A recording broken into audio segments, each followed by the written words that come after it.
My name is Shyam. My parents were the owners of the Springfield Inn, and this is our story.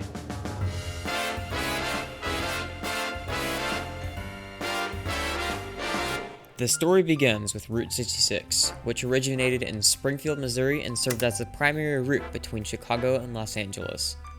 Route 66 transformed Springfield from a railway boomtown into a tourist rest stop. Along with it, the streets of Glenstone and Kearney became covered in roadside wonders, and thus the construction of the Springfield Inn in 1983 came as Springfield continued to thrive.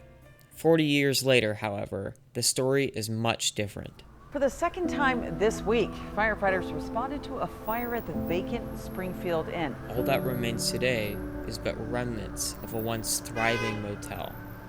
The only question that remains is, how did it get to this point?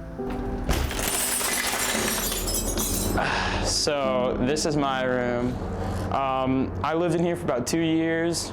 This was like an own hotel room that I was able to use. My bed was right here. I had all of my stuff right here hung up, and then my studio is right here. This is where I started photography, videography, editing. Everything was right here. My parents both lived in LA, California, and they wanted to find new beginnings with a new business. So they looked at a property here in Springfield, Missouri. At the time, I believe it was called Solar Inn, and they bought it. And then about 3 or 4 years after owning that business, they had me. I basically grew up in the hotel.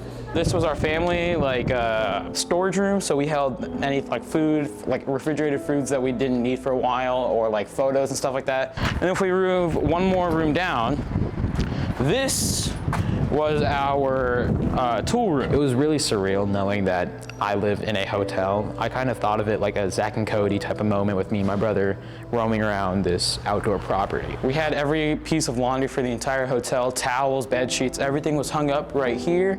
We had our housekeepers, we had multiple desks. Actually, the desks are still here. We had multiple desks down here that we used to fold the laundry. It was actually right there. All of our washing machines and equipment was right there.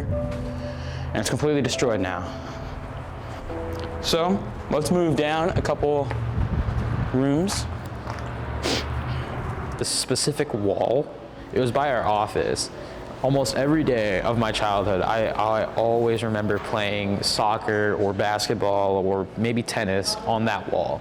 It was just a plain concrete wall, but that was all I had and that was all I wanted to use. City crews cleared out another homeless camp in Springfield this week. It becomes clear, however, that the Springfield Inn tells a much bigger story. Around 2015, 2016, I remember a KY3 news article that came out where they were talking about how in St. Louis and in Kansas City, a lot of people had to transfer down to Springfield due to the lack of housing. What you're about to see is going to be my house. It was just an apartment my parents built in when we first moved in, which was around 20 years ago. This right here, this is the first room. This was my room and my brother's room for about 12 years. My brother moved right upstairs, and I lived in here for another year before I moved into the old room. One break-in event that I remember vividly was with my father.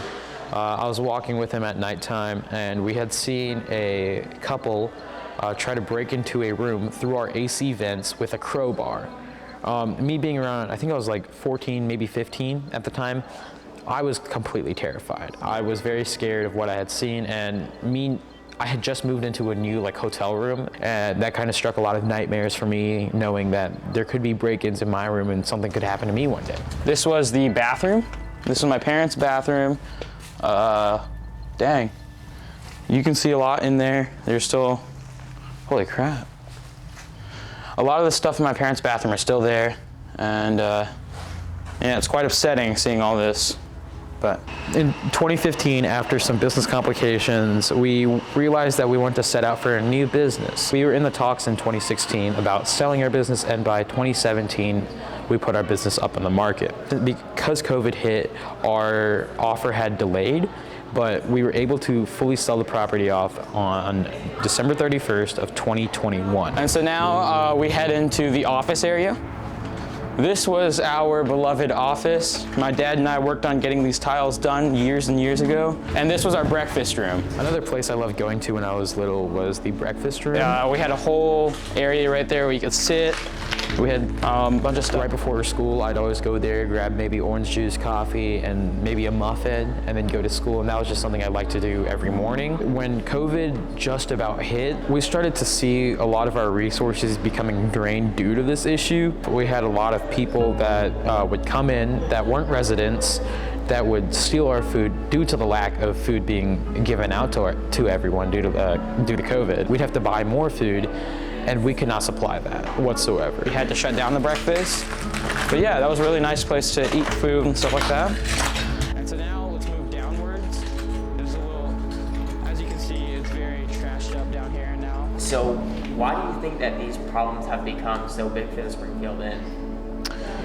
A lot of these issues had occurred because there was a lack of homes in Springfield, and there was a lack of shelters for these people to live in that had lived on the streets. And so I feel like the reasoning we face a lot of these break-ins and a lot of things being stolen was because, not because of the people, but because of the lack of shelters and homes that they didn't have to live in. And so I think the one issue that we face in not just Missouri, but in America, is the housing market, of how expensive everything is nowadays. And I think if we keep up with how expensive housing is, and we don't donate, and we don't help our shelters out, and we don't expand shelters, not only will other businesses face the things that my parents' business faced, but we'll see a lot more things being stolen, a lot more things being broken into, and it'll honestly just create a bigger issue. Would you blame them for having to leave a lot sooner than you anticipated because of that?